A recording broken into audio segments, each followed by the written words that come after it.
من الاعراب لیؤذن لهم۔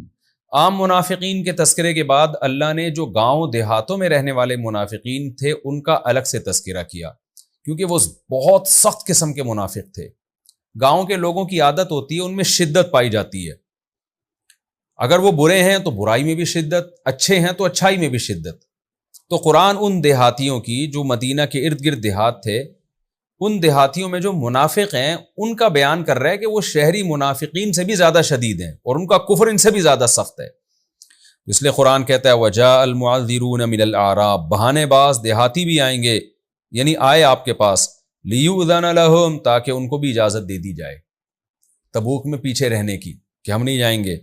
وَقَعَدَ الَّذِينَ كَذَبُوا اللَّهَ وَرَسُولَهُ، اور اللہ اس کے رسول سے جھوٹ بولنے والے پیچھے بیٹھ گئے، یعنی یہی دیہاتی۔ جھوٹ کیا مطلب؟ جھوٹے ایمان کے دعوے کیے ہوئے تھے انہوں نے، آج ان کا ایمان کا دعویٰ بھی ثابت ہو گیا، تو جنہوں نے جھوٹ بولا تھا وہ پیچھے رہ گئے۔ سَيُصِيبُ الَّذِينَ كَفَرُوا مِنْهُمْ، ان دیہاتیوں میں سے جنہوں نے کفر کیا ہے یعنی جو منافق ہیں، ان کو عذاب علیم، دردناک عذاب پہنچے گا۔ آگے قرآن مستثنیٰ کر رہا ہے، کیونکہ اتنی وعیدیں نازل ہوئی نا تبوک میں پیچھے رہ جانے والوں کو، بہت سے مخلص صحابہ بھی ڈر گئے، تو قرآن نے بیان کیا نا لیس علی الضعفاء، جو کمزور بوڑھے بچے عورتیں ہیں، کمزور ہیں، جہاد نہیں کر سکتے، ان پر کوئی گناہ نہیں ہے، ولا علی المرضى، بیماروں پر کوئی گناہ نہیں ہے، ولا علی الذین لا یجدون، اور نہ ان پر کوئی گناہ ہے جو لا یجدون، جو پاتے ہی نہیں ہیں، ما ينفقون، کہ کچھ خرچ کر سکیں، یعنی ان کے پاس نفقہ ہی نہیں ہے۔ اب ظاہر ہے جہاد میں ایسے ہی چلے جائیں گے تو کھائیں گے کہاں سے، پیئیں گے کہاں سے، کچھ ہے ہی نہیں ان کے پاس خرچ کرنے کے لیے۔ تو اللہ کہتا ہے حرجن، ان پر کوئی گناہ نہیں ہے، کوئی تنگی نہیں ہے، وہ واقعی پیچھے بیٹھنے میں معذور تھے۔ اذا نصحوا للہ ورسولہ، جبکہ وہ اللہ اور اس کے رسول کے ساتھ مخلص ہیں۔ تو پیچھے بیٹھنے سے ان کا مقصد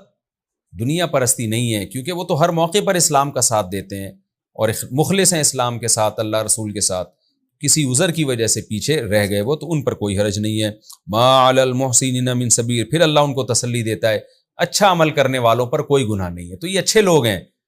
یہ کسی عذر سے اگر رہ گئے تو ان پر کوئی گناہ نہیں ہے۔ واللہ غفور رحیم، کیونکہ اللہ تو معاف کرنے والا اور رحم کرنے والا ہے، تو یہ تو معذور تھے، ان کو اللہ کیوں عذاب دے گا۔ اچھا، ان پیچھے رہ جانے والوں میں بھی دو قسم کے لوگ تھے، ایک تو وہ تھے جو پیچھے رہ گئے، چاہت تھی ہم چلے جاتے،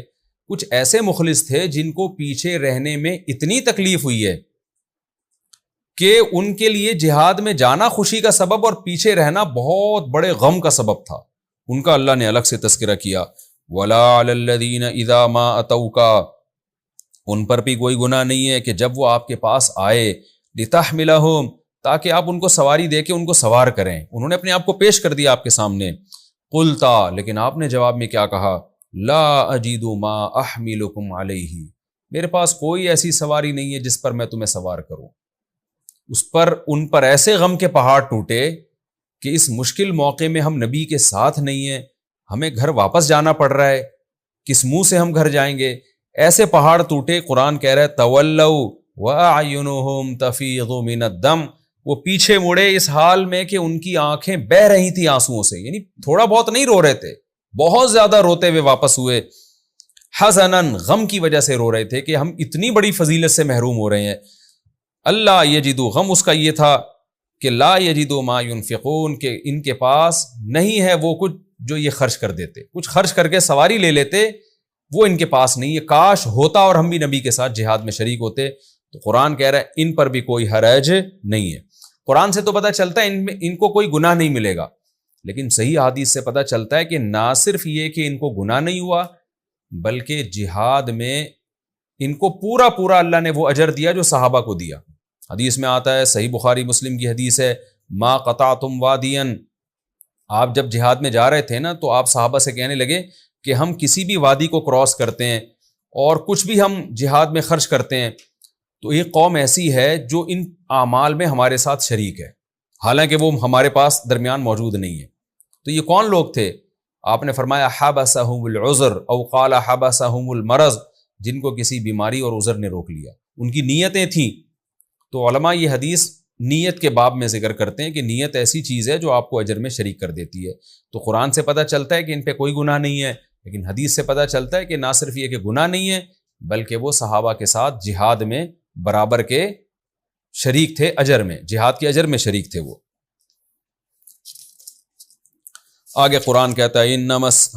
یعتذرون الیکم اذا رجعتم الیہم، اے نبی جب آپ واپس لوٹ کر جائیں گے تو یہ منافق آ کے آپ کے سامنے عذر پیش کریں گے، قل لا تعتذروا، ان سے کہہ دینا کہ کوئی عذر پیش کرنے کی ضرورت نہیں ہے، لن نؤمن لکم، ہم تمہاری باتوں پہ یقین نہیں کریں گے، قد نبأنا اللہ من اخبارکم، اللہ نے تمہاری خبریں ہمیں پہلے بتا دی کہ سب جھوٹے ہیں یہ، وَسَيَرَ اللَّهُ عَمَلَكُمْ وَرَسُولُهُ، اور اگر تمہیں یقین نہ آئے نا تو اللہ اس کے رسول ابھی فیوچر میں تمہارا عمل دیکھیں گے بھی، یعنی ظاہری اللہ کو تو پہلے سے پتہ ہے، اللہ ظاہری طور پر بھی دیکھے گا اور نبی تو ویسے ہی دیکھیں گے، حقیقت میں نبی کے پاس تو علم غیب نہیں ہے،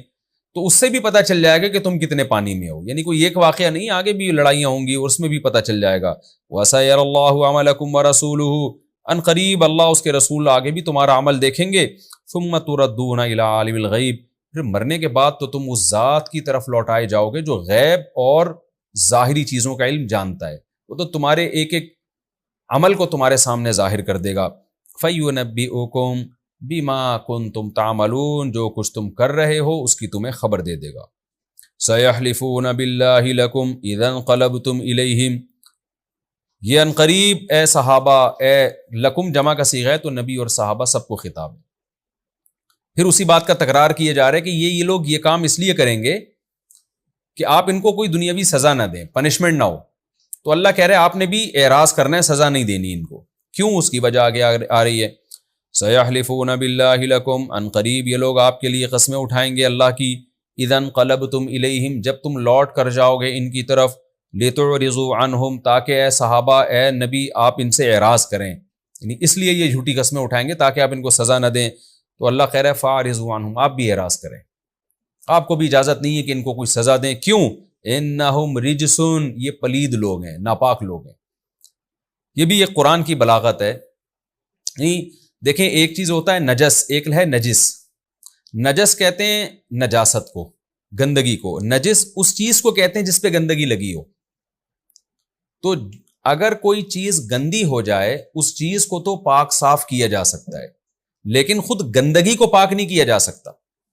مثال کے طور پر آپ کے کپڑوں پہ پیشاب لگ گیا تو آپ کپڑا پیشاب سے پاک کر سکتے ہیں دھو کے، لیکن کوئی کہے کہ پیشاب کو پاک کر کے دکھاؤ، تو پیشاب کو کیسے پاک کریں گے؟ وہ تو پیشاب کا کام چیزوں کو ناپاک کرنا ہے، پیشاب خود پاک نہیں ہو سکتا، تو قرآن یہ کہہ رہا ہے کہ آپ نے اعراض ان سے اس لیے کرنا ہے کہ سزا کیوں دی جاتی ہے؟ دو وجہ سے، یا تو اس لیے دی جاتی ہے کہ گناہ معاف ہو جائیں ان کے، یا اس لیے کہ ان کو تنبیہ ہو جائے آئندہ نہ کریں، تو قرآن کہہ رہے یہ یعنی طہارت کے لیے سزا دی جاتی ہے نا، تاکہ پاک ہو جائیں یہ لوگ، قرآن کہہ رہے رجسن، یہ ناپاک چیز ہے، یہ پاک نہیں ہو سکتے،